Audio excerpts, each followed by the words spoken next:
Thank you so much for joining us again tonight. We are really excited to be continuing in mile marker 10 and talking about some of those graduation-related transitions, and really excited to be joined by the Kaisers and the Beasleys again tonight as we dive in a little bit more to this transition to adulthood. And we're going to be talking about certain things that are happening around us and how we respond to them, maybe in our own homes, maybe as a church, maybe just as those who care about kids that are making this transition, and just kind of talking about what it means to be an adult. But I'd like to start with Proverbs chapter 3, verses 5 through 8. And this is something that in our own spiritual walk, no matter what age we are, is the goal. But it's something that's a goal for our transitioning adults as well. It says, "Trust in the Lord with all your heart, and do not lean on your own understanding. In all your ways acknowledge him, and he will make your path straight. Do not be wise in your own eyes. Fear the Lord and turn away from evil.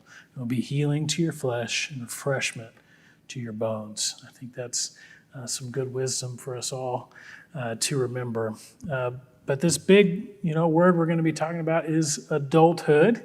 And this a word that is talked about a lot. When are you an adult? What makes you an adult? We talked about rites of passage last time, and some of those maybe more natural ones that used to happen in our society just keep getting pushed later and later. And some of the things that might have been, triggers of societal view of adulthood several years ago might not be the same now. And that's something that we're all kind of grappling with, and you guys are maybe grappling with as parents, and how to relate to our kids as they're getting certain messages about responsibility from certain voices, and other messages about responsibility from you or from others that maybe have a different vision than the prevailing culture. So how do we walk through some of those things? And so kind of our first thing is what is adulthood? And so maybe this is something that we can just weigh on generally at first, and then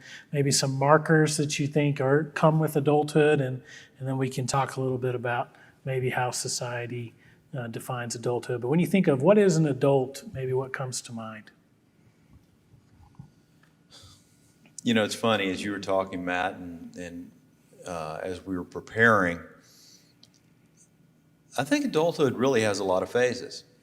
Think about our own lives. I mean, I feel differently at near 57 than I did at 37, and at 27, and then at 17, right? So I say that to say, as parents, sometimes maybe we ought not look at it as there's a hard line to becoming an adult, but it's a phase, or there are multiple phases. And there are things as parents we can do to help our kids, even as they venture into adulthood, and certainly as they grow in different phases of their adult lives. And I think that's maybe a perspective to take as we think about what it means to be an adult. Because as we talked about, there are a lot of different perspectives on that, but maybe the perspective we ought to have as parents is, how do I best get my kids to the point where they're confident about who they are, excited about who they will be in God's kingdom, and simply want to mature in what makes them a more effective member in that kingdom, member in that church, member in that family, marriage, wherever they are at that particular time. So, I don't know. So that's my long way around defining No, I think what adulthood is. I think that's great. Wes talked about giftedness on Sunday and helping, us, our own kids and ourselves, figure out their giftedness and how it connects to the kingdom is a big part of adulthood. Any other thoughts on what makes an adult? We had a very similar conversation last night that I think too many times society may try to put a specific point in time, on your lifeline that you're an adult. And legally, obviously, you're 18, Sure, you're an yeah. adult. And we've had friends and whose parents have said, you're 18, and I've never understood that. But I would totally agree that it's not a specific point in time. It's a range. It's, you don't take over all your bills all at once necessarily. You don't,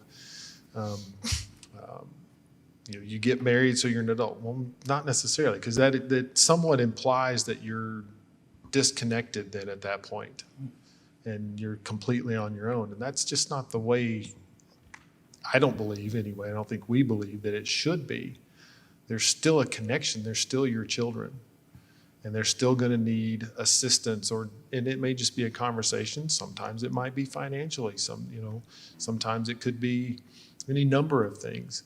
But as long as they're the ones kind of in charge of making their decisions, let them reach out to you. Again, you don't force the things on them. I think that's a part of being an adult, is understanding your limitations even. I grow as an adult if I understand more and more about myself and my place in the world and in God's kingdom. There's not a specific point in time, wow, I feel like an adult now. We had a funny thing we used to do with Kennedy, where as she was getting ready to go off to school, she's about to turn 18, late in her senior year, and we'd go, oh, you're adulting now. Well, eventually we actually found a shirt that had the hashtag and said #adulting. We got that for her. She loved it because it was kind of a neat concept to her of, I'm going to start doing some of these things on my own. So that's really becoming an adult, or at least that phased process of becoming an adult. And, as it stands now with her being married and things like that, Michelle tells her all the time, you and Casey seem like you enjoy being married, right? It has totally worked for them, even though they're 23 years old. I guess he's 24 now. She'll be 24 next month or a couple months. But even though that seems young to some of the numbers that you see today, it works for them, and it's different. So again, you can't put a specific time, and even in your own family. You couldn't say, well, Kennedy kind of did it at 24, so Reagan, you better be an adult by 24. There's no, you can't do that to your kids. You got to be open to understanding their differences with that. I want to hit on this while we're talking about it, but I know both of you would view it as you've added kids to your family as well by when they've gotten married. And I know that, even when I think about my in-laws and different things, there are certain things that I might talk to my in-laws about before I would talk to my own parents about, and vice versa. And Chris and I do different things. So how do you, maybe while we're on that, adding kids to your family, how is that, how do you navigate that as a kind of an adoptive parent almost, that you've added some more? No, that wasn't on our sheet. That's off topic. And we have more. I think I just have seen it as nothing but a blessing. Kind of like I had said in the previous session, every stage gets better. Adding Bailey, Lee, and Megan, it gave us 3 daughters that we had not had, but it kind of filled out our sons as well. When you see that it makes them whole, that just makes the whole thing better. It was easy to add the 3 of them in. I never, again, back to the last, I didn't see everything prior to them getting married as the last time it was going to be the 5 of us, right? I saw it as, oh, good, we get to have 6 of us now. So I think it's just a perspective in the excitement of what's coming next. And it's fun to take on the different things the girls do, the different traditions their families had, and incorporate some of those into some of our holidays or different things that we do. And Craig referenced the age of adulthood, and I want to just spend a second kind of going over some of those trends, and we can talk about that a little bit more. But Tim Elmore has written a lot of good stuff on this particular generation, if you have a chance to maybe check some of it out. But in a survey that he did, the question was, what marks an adulthood? The number one response was having my first child. And he notes that the average age that Americans have their first child is 27 and a half. And so kind of one of the things that we wanted to talk about is just this idea of, as a parent, if you have in your mind it's 18 and your kid has in their mind it's 27, well, that's a 9-year difference, and some of those things are brought on by, different views about what college is about, or what transitioning is about in different ways. But maybe it's even asking your kids maybe earlier what they think is involved in adulthood, and having some of those conversations earlier. But how do you think you might navigate some of those trends? And some may be positive, like we talked about. It's not a specific age, right? There might be some benefit for each of our, different kids based on their personality, but just that 9-year kind of perception gap, maybe. Any thoughts on maybe how to manage that or deal with that? So I was just going to say, the first time it really hit Craig and I, we were out watching soccer somewhere, and good friends of ours were talking about how they were expecting their children. They had a plan. They were like, "Oh no, they have a boy and a girl," and they're like, "Oh, I fully expect them to come back home right after college," and I was the first time that I really thought about this trend, like that it was happening, mm-hmm. that jobs weren't as available. But it was a couple years ago, and so it brought up the conversation between us. Well, of course, that wasn't how either of us happened or went through our life. But how do we feel about that? And of course, we were like, if it happens, if they need us still, we would definitely offer that. But we decided that it wasn't going to be for us. It wasn't going to be something that how did we define it? That it was necessarily expected or planned. We prayed that it was, something that they got out on their own, and because it is obviously a growing and maturing thing. Mm-hmm.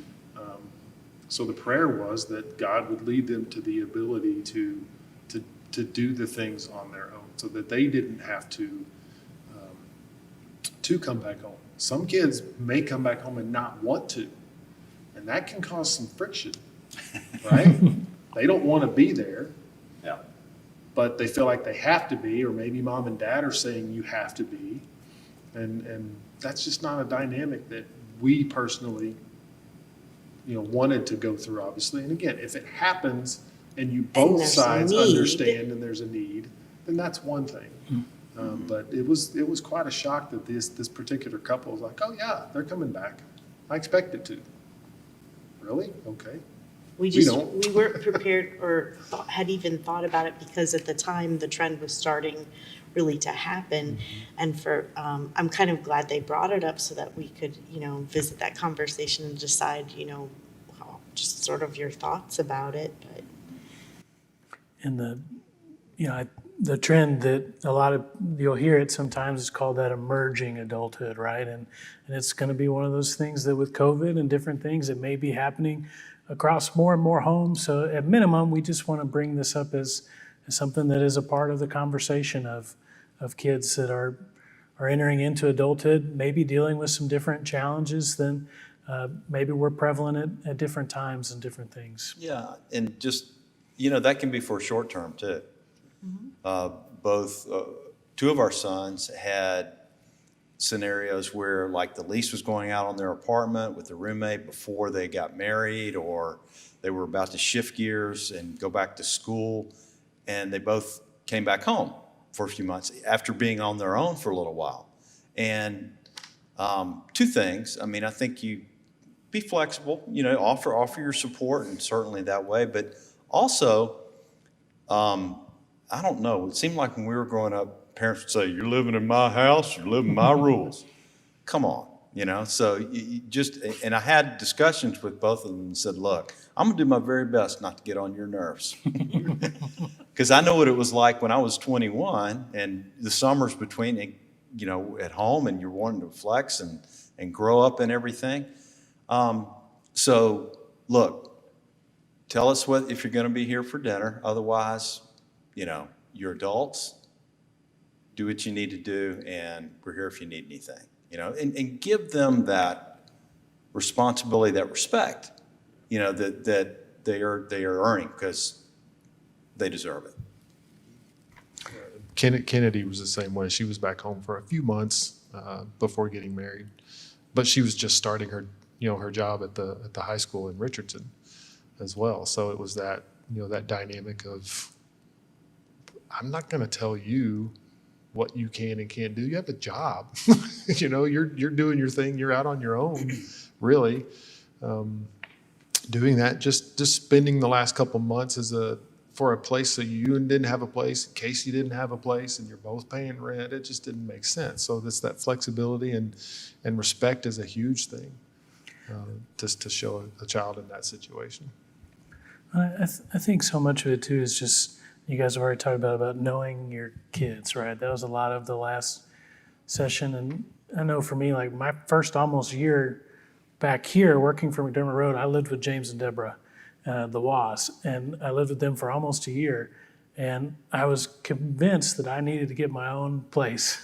My parents said, "You're a social person. You're going to hate living by yourself." And I did. Those were I wish I had stayed at James and Deborah's house. I mean, I know that sounds kind of silly, but I hated those about a year and a half before I got married that I lived in an apartment by myself.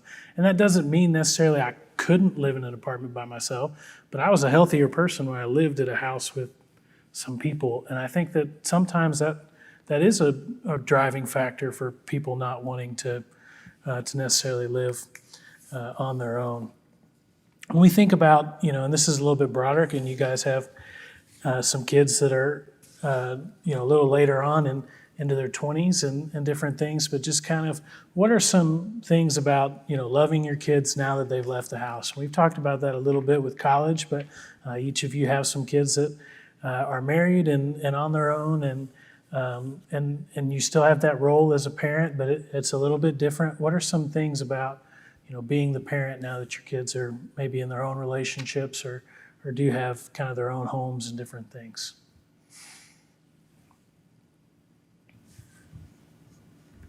Well, one, staying in communication. She talks with Kennedy probably a couple times a week to swap school stories for more than anything. How was your day today? My kids did this or whatever, but it's still just knowing that they can come to you when they need support. And if you've done that kind of throughout their growing up and respected them and allowed them to make choices, right, wrong, and help them through those things and respect their decisions that way, then it's like you mentioned in the first session, the conversations you had when they came home. They wanted to talk more. And they get to that point where, hey, I'm having an adult conversation, whatever that means, right? I'm having an adult conversation with my parents. It's not a parent-child type of conversation as much as it is just two people having a discussion, right? So it's, I think that's one way, but it a lot of it just goes back to respect and support and them knowing that if they need to, they can still turn to you, that you haven't cut them off, like whatever that means to some people. And just the role of, it was growing up the role of parent, but now it really is more parent-friend, I think. That they don't have to come to you even with a problem. They can just pick up the phone and say hi, like you do with your friends. And we may be, we're completely blessed too. The girls that we have are, very easy on us. It wasn't real difficult for us. So that's a big part of our blessings for sure. I think just giving them of our time and being available. And it's like Craig was saying, just being there when they need just to talk or go eat a meal with them. But at this point now, I think it's as much time on their terms. So I was just going to say with the snowstorm that just happened. Okay, so my mom called me almost every day. Now, she lives in Ohio, but she called me almost every day, and she's like, "How is Casey and Kennedy? How's Casey and Kennedy?" I said, "Well, I spoke to them the other day, and they're okay." "You're not talking to them every day?" "No, Mom." But it's a generational thing, and she was very surprised that I did not call them every single day of the snowstorm to make sure that they were fine. And I was like, if they need something, I think they'll call me. Well, I think that is one of you guys talked about, the car thing in our last session about preparing them for certain things. But I mean, a lot of the conversations I still have with my parents are generated by first experiences, right? Like the snow apocalypse we just had or whatever. Like, yeah, it snowed since we were married, but not like that, right? And so, there are certain things I talked to my dad about this week, just making sure making sure our house was totally ready. And, at that point, did I feel like I wasn't an adult? Well, no, but it was a different relationship that, was able to still have with my parents for sure. And that's really important. I mean, one of the things that we kind of lost for quite a while in America was a lot of the intergenerational contacts that we could have. And fortunately, with the communication methods that we have today, hopefully we're doing a little better job of that. And just for things as practical as what you talked about, and for other important things too, as I think about this stage, I think about you going from, you're more of a friend or an associate. I mean, you're not going to be one of the guys, right? But you're their advocate. They know that. I mean, it's almost like you think about Hebrews chapter 12, the great cloud of witnesses. And that wonderful imagery where the saints of old are rooting for you to do well and to make it home, right?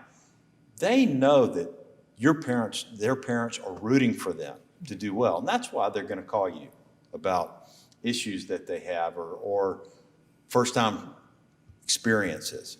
So I think that's really important. And Cindy talked about time on their terms. I mean, I think that's what I would encourage parents to get a little flexible about, just so that you just don't know how they'll want to communicate, when it's going to happen, what time, but just be flexible. And it usually turns out to be a real good thing. And listen, listen intentionally. So. Well, the flexible part of that, the big ones are holidays, Yes. things along those. And Cindy, you mentioned bringing in some of the traditions of your daughter-in-laws, to your house now, and how exciting that is. There's a lot of people that have expectations at holidays. We all know that. So what we have tried to do with Kennedy and Casey, then again, they've only been married just over a year, is just tell us what you're doing. And whatever you do, totally fine. If you see us on Christmas Day, you see us on Christmas Day. If you don't, we'll see you at some point. It's not a backbreaker to not see somebody on that day. Yes, it's exciting and you want to, but you have to you can't force them to do that, because they will, and we've seen it, they will get to not enjoying it and kind of, man, we got to go do, 2 of these today, and I don't even want to go to either one of them, and that's not what you And we want. want to be the favorite. Yeah, we want to be the favorite. So those, and let them know that whatever they choose is okay, because you don't want them to feel the pressure of, man, if I make that choice, I'm going to hurt that family. If I make this choice, I'm going to make them mad. No, you're not. You're really not. So make the choice, and you're okay with it. I think that's one thing that's worked well so far is they kind of dovetailed into a routine where they would be at our house for one of the major holidays, and then say Thanksgiving, and then they wouldn't be with us at Christmas, but they would show up anyway at some point in December. That was Christmas. Sure. It didn't have to be on December 25th. And even at that, I now kind of just tell the 3 families, you guys get together, tell me the dates that you want to do Christmas. And when we're together, it's Christmas. Sure. We treat it the same. I think we have a good time. Feliz And Navidad, at oftentimes, least. we'll say, you know what? You guys go have a night with just y'all. The 6 of you together as couples, we'll take care. We have grandkids now, so we'll take care of them. But even before, when there was only, I guess, one grandchild, we'd still say, get out and go. And even before Heath was married, and I think they appreciate that too. Absolutely. And I think, among all the things that you guys have said is it's an ever evolving learning process, right? And I can remember one thing Michelle told me one time where she was helping us on one of our ski trips. It was the first ski trip I'd ever led, and I didn't think it was going very well. And we were riding on the ski lift together, and she said, "Why are you evaluating this trip like you've done it multiple times before?" And I've thought about that so many times over the years. It's just like, well, this is my first time doing this. Why am I evaluating it like I'm an expert at it, right? It's my, and maybe next time I'll expect more out of it. But I think that so many times we can place undue expectations upon ourselves unfairly when, sometimes all we need is that, hey, you haven't done this before, it's okay. And I think that all those things, holidays, different things, hey, we're going to figure it out this year. And if it didn't work very well, hey, next year we'll have a different plan, and that's just part of it. And I think that that's really healthy, what all of you shared, for sure. Matt, you had talked earlier about, let me come back to one of the other things that you can do in terms of advocating for your kids. And Cindy talked, I think, about how the unique nature of each kid. One of the things that it's very okay that they're going to be different, very okay that they may have a different dream or vision for what they want to do. And I think when you don't understand that or don't identify with it, it's okay to get other people to help you with that. My oldest son wanted to be a CPA his freshman year in college. I've been in the business world all my career, but I've never been in accounting. So I was blessed to have people like Quentin for him to talk to. I was blessed to also have people out in the workplace who, had worked at big 8 firms and actually spent time with this 19-year-old kid, to give him counsel. People at ACU were really helpful in that regard as well. And so I say all that to say, you don't have to have all the answers.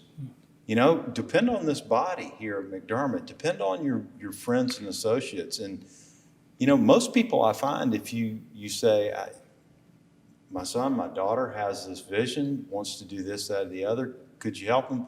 Very rarely do people say no. Just, Jesus told us to ask, seek, and knock. And I think all too often we forget to do that.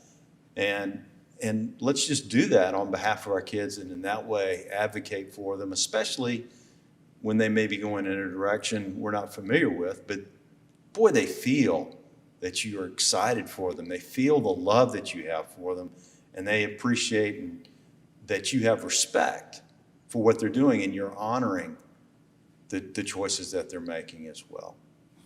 Absolutely.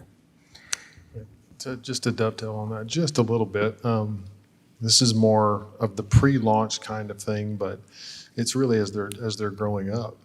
If you, as a couple who are supposedly adults, allow them to see how you handle things, good and bad, when they get to that point and they're married and they have something good and bad, they're going to reflect back on what they saw you do. It's just, I know I have. I've reflected back on what my mom and dad did. I'm sure, Michelle's done the same thing. And you don't talk about it. They don't talk about it with you necessarily. But I do believe that when they face, and it may not be an exact situation, but when they face a similar situation, they're going to reflect back and see how you handled it. Your prayer, your emotions, both, on the good side and the bad side of the things that you've gone through. And they're going to draw from that. And that's part of a maturing, part of becoming an adult kind of thing, is to learn from and draw from experiences that you've witnessed in the past. And you have to let them do that. You can't force that. Well, this is what we did when we went through it.